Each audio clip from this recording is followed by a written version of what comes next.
Assalamualaikum warahmatullahi wabarakatuh. Hai teman-teman semuanya, selamat datang kembali di channel Studio Horor. Studio Horor kali ini akan menceritakan tentang kisah Sumpah Pocong. Cerita misteri ini bersumber dari payung hitam. Lalu seperti apa kisah kali ini? Mari kita simak bersama-sama. Disclaimer dari Mbak Naya dan juga aku, kalau sebetulnya sumpah ini bukan hal yang dibenarkan di Muslim. Tapi entah kenapa ini terjadi. Terlepas dari apa itu sumpah pocong, semoga kalian memetik hikmah dan pelajaran apa itu sumpah pocong. Sudut pandang Mbak Naya. Aku nggak bisa sebutin nama desa aku tinggal. Intinya aku tinggal hanya berdua dengan ibu kandungku, Mbok Imah, nama panggilan akrabnya di desaku. Bapak sudah meninggal lebih dulu, disusul adikku, meninggal yang waktu itu umurnya masih balita. Aku juga punya satu kakak perempuan yang terhitung sudah 5 tahun gak pulang ke Indonesia. Iya, dia TKW di Taiwan dan kabar terakhirnya aku dengar 2-3 tahun yang lalu. Awal mula kejadian ini tahun 2008, waktu aku masih SMA. Aku cuma fokus sekolah, sedangkan ibuku, Mbok Imah, kerja di salah satu rumah tetangga kami yang bisa dibilang juragan juga di desa kami. Ibuku kira-kira pada saat itu umurnya 60 tahun. Masih kuat kerja sebagai ART di rumah juragan itu. Kita panggil nama juragan muda itu Pak Hanif, dengan istrinya Mbak Vivi. Pekerjaan ibuku seperti biasanya ART pada umumnya. Mengurus 3 anak Pak Hanif yang masih kecil-kecil, bersihkan rumah, cuci piring atau baju, ngurus tanaman, siapin makanan dan lain-lain. Tapi aku beruntung ibu kerja di sini, karena keluarga Pak Hanif selain dermawan, tapi juga gak pernah menindas orang. Apalagi istrinya, yang selalu kelewatan baik sama ibuku. Seringkali pekerjaan ibuku sedikit, karena sudah diselesaikan dengan Mbak Vivi. Seringkali waktu ibuku baru datang pagi-pagi, ibuku malah disuguhi sarapan dengan Mbak Vivi. Malah, setiap kali sore ibuku mau pamit pulang ke rumah, Mbak Vivi gak jarang menitipkan makanan mateng untukku di rumah. Mereka memang sering masak masakan enak yang mewah, supaya Naya juga bisa coba di rumah.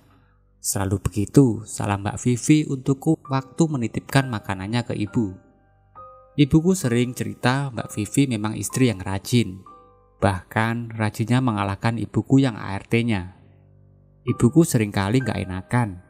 Padahal Mbak Vivi sah-sah saja kalau bermalas-malasan atau bersikap bak ratu. Tapi Mbak Vivi anggap ibuku ini seolah ibunya juga. Pak Hanif ini sungguh sempurna di mataku. Disegani dan dihormati karena beliau kaya raya. Lahan bisnis pertaniannya di mana-mana. Juga sudah bangun masjid megah di desa kami. Belum lagi beliau orang yang religius. Bukan cuma warna yang merasa segan, tapi ibuku bahkan Mbak Vivi sendiri pun segan dengan sikap pendiam dan berwibawanya Pak Hanif. Begitulah latar keluarga dari keluarga tempat ibuku bekerja. Setelah 3 tahun bekerja di sana, aku dengar suatu hari keluarga Pak Hanif pergi ke Malang selama beberapa hari. Tapi ibuku tetap bekerja di rumah Pak Hanif yang kosong tersebut. Jadi Pak Hanif menitipkan kuncinya ke ibuku. Singkat cerita, setelah kepulangan dari luar kota, ibuku yang lagi di rumah dipanggil Pak Hanif ke rumahnya. Pulang-pulang dengan wajah ibu yang lemas, ibu cerita kalau emas perhiasan Mbak Vivi raib. Mbak Vivi yakin perhiasan itu ia letakkan di kamarnya. Ibu semakin ketakutan karena baru pertama kalinya lihat Pak Hanif marah besar dan kesal sekali di hadapan ibu. Apalagi emas yang hilang itu adalah emas warisan dari keluarga mereka. Ibu menangis sejadi-jadinya di rumah, mengingat keluarga itu baik dan ibu merasa dirinya gak sanggup menjalankan tanggung jawab jaga rumah Pak Hanif dengan baik. Pak Hanif dan Mbak Vivi pun heran kenapa tanpa adanya tanda-tanda maling, emas Mbak Vivi bisa hilang. Mbak Vivi juga yakin kamarnya dikunci rapat, tanpa ada kerusakan di pintunya juga. Hanya lemari tempat penyimpanannya saja yang terbuka gak kayak semula. Selang beberapa hari hilangnya emas perhiasan Mbak Vivi, secara nggak langsung Mbak Vivi dan Pak Hanif menunjuk ibu sebagai pelakunya. Gimana enggak? Karena dipikir-pikir Cuma ibu yang punya akses masuk ke rumah Pak Hanif. Antara rasa sedih melihat kondisi ibu yang sampai bersumpah demi Tuhan dan rasa sakit hati juga dari tuduhan yang Pak Hanif lontarkan, sekarang sudah menyebar ke seluruh warga desa. Dari desas-desusnya sampai ke telingaku, ibu ini pencuri serakah, lapar harta karena meraup semua perhiasan warisan dan tabungan milik keluarga Pak Hanif. Ibuku dipecat bekerja di rumah Pak Hanif. Istrinya pun bungkam karena ikut kecewa dengan perilaku ibu. Ibu yang sudah dianggapnya sebagai ibunya sendiri dan paling dipercaya di keluarga Pak Hanif, betul-betul gak ada toleransi lagi di sana. Kami putar otak lagi bagaimana bisa menyambung hidup. Apapun masalahnya, hidup bakal terus berjalan. Apapun masalahnya, perut harus tetap terisi. Tapi di hari itu warga datang dengan emosinya menggeledah rumah kami.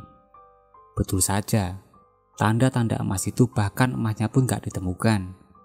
Rumah kami terlanjur berantakan, tapi warga tetap dengan emosinya menuduh ibu sebagai pencurinya.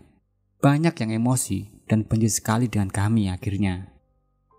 Kami terus-terusan sabar menghadapi hari demi hari penuh tuduhan, sampai pada akhirnya ada 2 warga menjemput ibu di rumah untuk ke rumah Pak Hanif.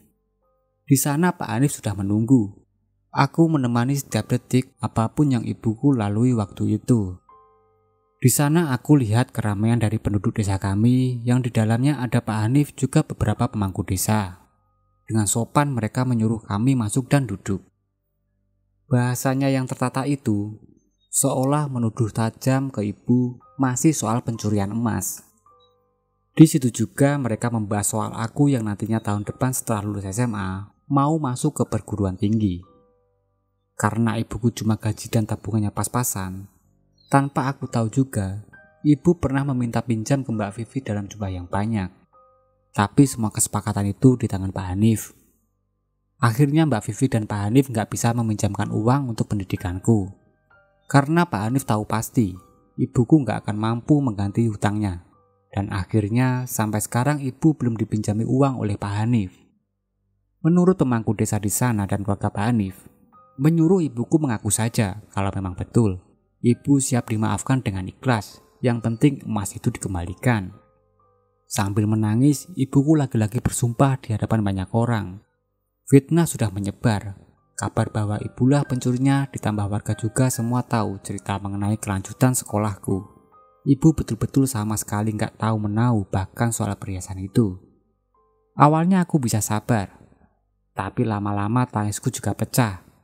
Sakit hati dan rasa sedih yang udah gak bisa aku bendung lagi. Aku betul-betul gak percaya ibu seberani itu mencuri di rumah orang yang kami kenal baik. Karena dari pertemuan ini gak menemukan titik tengah. Akhirnya Pak Ji sebagai penengah dari masalah ini mengusulkan untuk ibu bersumpah pocong. Demi membuktikan kalau memang ibuku bukan pelakunya. Lebih baik jangan langsung mengambil keputusan iya. Dipikir-pikir lagi, karena resiko dari sumpah pocong betul-betul berbahaya dan disarankan untuk berunding dengan keluarga Pak Hanif lagi. Di situ Mbok Ima menyetujui saran Pak Ji, tapi di sini Mbok Ima langsung menyetujui sumpah pocong itu. Tapi Pak Ji tetap nyuruh Mbok Ima ini jangan terlalu cepat ambil keputusan. Pikirkan selama sehari atau 2 hari dulu soal sumpah pocong ini. Aku sama sekali gak ngerti soal apa itu sumpah pocong. Aku cuma baru dengar juga dari peristiwa ini.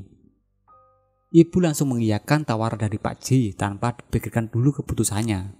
Aku tanya ibu, apa itu sumpah pocong? Tapi kata ibu, itu cuma sumpah biasa sebenarnya, gak ada resiko apapun. Setelah pulang dari rumah Pak Hanif, sorenya Mbak Vivi ke rumah hanya untuk meyakinkan ibu lagi. Bu, saya belum tahu secara pasti siapa pelakunya. Saya nggak bisa menyebut pasti Mbok pelakunya, tapi mungkin Mbok bisa tahu di mana perhiasan itu dan siapa yang mencurinya. Saya bakal merahasiakan soal ini, termasuk dengan Mas Hanif. Yang penting, perhiasan itu kembali dan pelakunya minta maaf. Insya Allah, saya akan memaafkan. Mungkin terkait siapa pelakunya, kita bisa merahasiakannya. Dan saya bisa berbohong dengan Mas Hanif, seolah perhiasan itu cuma keselip di lemari atau bagaimanapun itu bisa saya atur. Saya siap demi kebaikan semua, jelas Mbak Vivi. Tapi mau gimana pun itu semua pilihan ibuku. Mbak Vivi tetap membolehkannya juga, justru mendukung. kalau memang itu betul-betul dilakukan oleh ibuku. Sebelum pulang, Mbak Vivi memeluk ibu, berharap semua ini lekas menemukan jalan keluar. Tapi, aku juga agak curiga dengan ibu. Sikap ibu kelihatan lebih panik dari sebelumnya, semacam gak siap. Aku juga lumayan gak yakin kalau ibu setuju dengan pilihannya sendiri. Aku lebih banyak diam dan gak ngomong sepatah kata pun soal sikap ibu. Aku juga terkesan sudah memfitnahnya kalau aku sudah memikirkan ini, apalagi kalau sampai bertanya. 2 hari berselang, akhirnya prosesi pun dilaksanakan. Yang tadinya mau digelar di masjid desa, tapi kami pindah tempat di rumah Pak Hanif karena keadaannya nggak memungkinkan. Kasus ini sudah menyebar luas, maka dari itu menimbulkan kerumunan masyarakat yang ingin menyaksikan. Ditambah menurut Pak Ji, takut ada hal yang nggak diinginkan terjadi karena prosesi ini nggak bisa langsung disaksikan terlalu banyak warga. Sore itu ibuku diperlakukan layaknya sudah meninggal, karena memang itu syaratnya. Selepas asar, sekitar jam 4, barulah ibuku dimandikan dengan beberapa perempuan di desa kami, termasuk aku dan Mbak Vivi. Kemudian ibuku dikafani dan direbahkan di keranda yang kemudian diletakkan di dalam masjid. Dengan Pak Ji yang berperan sebagai saksi netral, prosesi ini dimulai. Dalam proses ini memang dibutuhkan seseorang yang gak ada di pihak siapapun. Di tengah acara, barulah ibuku bersumpah. Yang seingatku ibuku bilang, "Saya bersumpah, bukan saya pelaku atas hilangnya perhiasan milik Mbak Vivi. Jika saya berbohong, saya siap menanggung apapun akibatnya dari sumpah ini," ucap ibuku dengan jelas dan padat. Setelah prosesi itu, aku dan Mbak Vivi membukakan kafan ibuku. Kemudian semua warga kembali ke rumah masing-masing. Sebelumnya Pak Ji menitipkan secari kertas berisi nomor HP-nya untuk berjaga apapun masalahnya soal spiritual bisa menghubungi Pak Ji. Masih ada rasa ingin tahuku, akhirnya aku tanya betul-betul ke ibuku.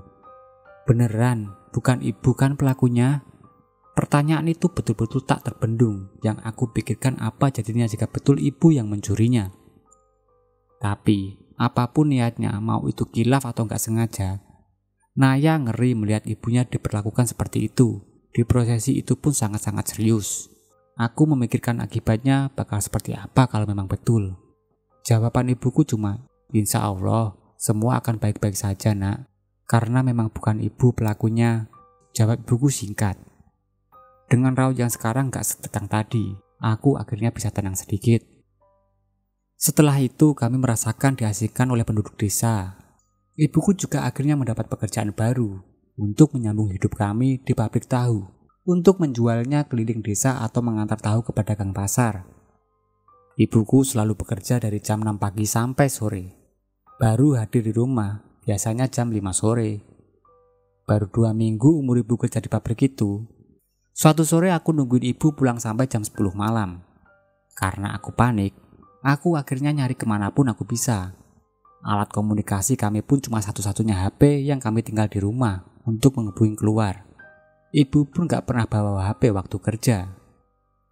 Akhirnya aku pulang dengan tangan kosong.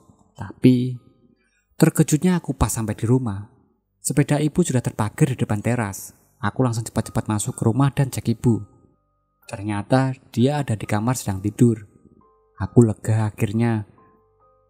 Aku juga maksudnya mau tidur, tapi kasurnya kehalang tubuh ibuku yang posisinya melintang di kasur. Gak ada space atau sisa ruang lagi untuk tubuhku. Aku pikir ini aneh. Apa ibu kecapean? Aku gak berani bangunin. Aku akhirnya tidur di ruang tamu.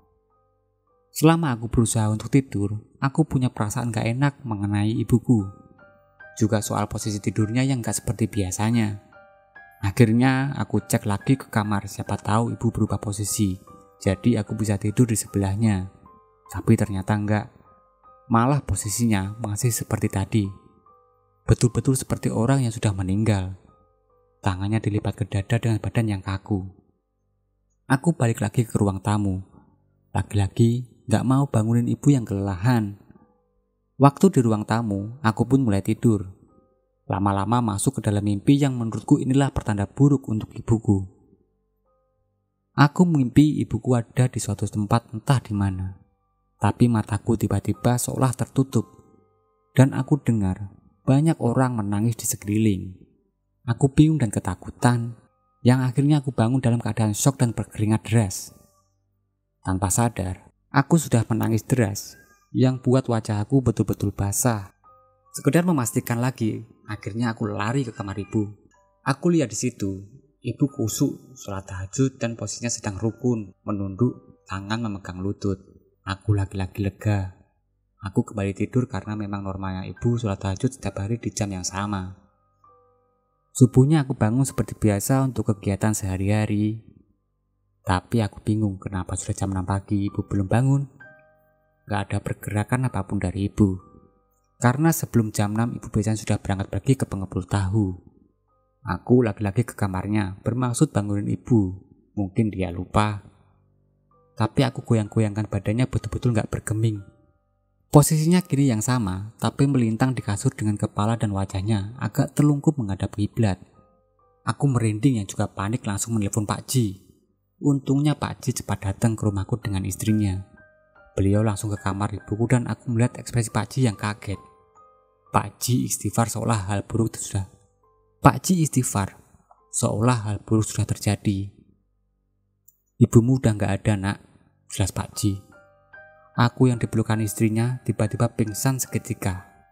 Paginya aku terbangun di hadapan ramai orang. Di rumahku juga aku lihat ada Mbak Vivi yang merawat aku selama pingsan. Setelah aku sadar, Pak Ji baru menjelaskan soal apa yang dilihatnya. Waktu pertama ia melihat ibu, Pak Ji lihat wujud ibu yang sudah terbungkus kain kafan dengan posisi tubuh yang persis seseorang yang sudah di liang kubur. Ditambah, fisik dari ibu betul-betul sudah menyerupai pocong yang sangat pucat dan tidurnya menghadap arah kiblat.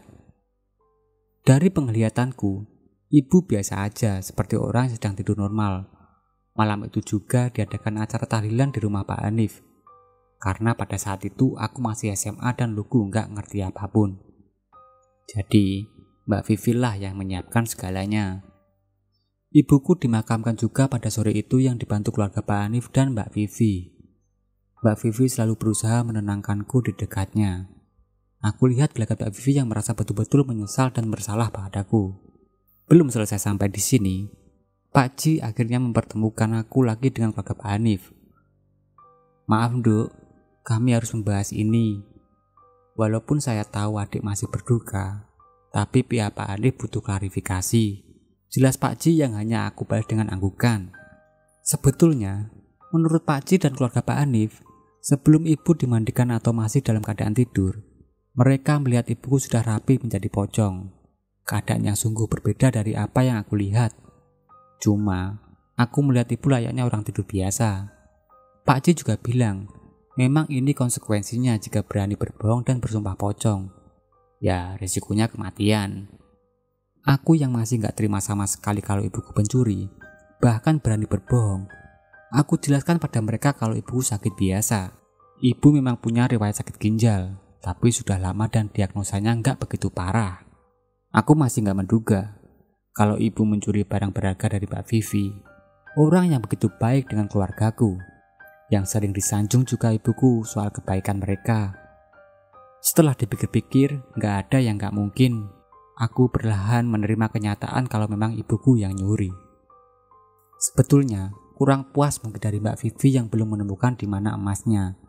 Tapi, Mbak Vivi juga akhirnya memaafkan dan lebih menyesal mengambil jalan nekat seperti itu. Daripada hartanya yang gak seberapa itu harus menelan korban lagi.